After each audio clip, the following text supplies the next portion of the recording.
ایک بہت خوبصورت علاقے میں ٹنکو اپنے بڑے بھائی کے ساتھ رہتا تھا۔ ایک صبح وہ اسکول جانے کے لیے نکلا۔ راستے میں وہ ایک درخت کے نیچے سانس لینے کے لیے کھڑا ہوا تو اس نے دیکھا کہ وہاں ایک بلی کا بچہ ہے۔ ارے بلی کے بچے، کیا ہوا ہے تمہیں؟ یہاں کیوں اداس بیٹھے ہو؟ میاؤں۔ ڈرو نہیں بلی کے بچے، میرے ساتھ چلو، میں آپ کا خیال کروں گا۔ اور اس طرح سے ٹنکو چپکے سے اس کو اپنے گھر لے جاتا ہے۔ اور کتنے گندے ہوئے پڑے ہو، چلو میں آپ کو پہلے نہلاتا ہوں صابن کے ساتھ۔ ہاں، اور یہ دیکھو، یہ کپڑے پہن کے کتنے پیارے لگ رہے ہو۔ میاؤں۔ کیا تمہیں بھوک لگ رہی ہے؟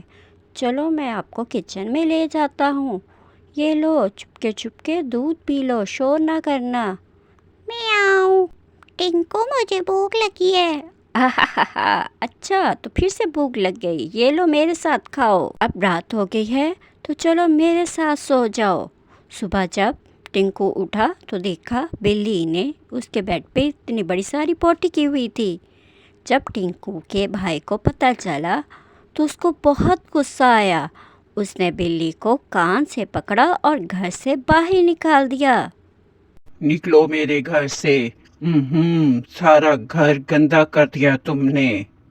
کوئی بات نہیں کٹی، چلو میں آپ کا ایک گھر بناتا ہوں اور میں آپ کے لیے کھانا روز لے کے آیا کروں گا، آپ نے اداس نہیں ہونا۔ ایک رات بہت تیز بارش ہونے لگی۔ میاؤں۔ ٹنکو کہاں ہو آپ؟ ٹنکو جلدی سے امبریلا لے کر باہر بھاگا۔ میاؤں، مجھے بہت زیادہ سردی لگ رہی ہے۔ ارے کوئی بات نہیں، میں تمہارے ساتھ ہوں۔ ٹنکو کا بڑا بھائی ونڈو سے یہ سب دیکھ رہا تھا۔ اس کو اپنے رویے پہ بہت افسوس ہوا۔ وہ ٹنکو اور کٹی کو گھر لے آیا اور اس کے بعد ٹنکو اور کٹی ہنسی خوشی رہنے لگے۔ تو بچوں، اس کہانی سے ہمیں یہ سبق ملتا ہے کہ جانوروں پہ مہربانی کریں اور ان کی تکلیف کو سمجھیں۔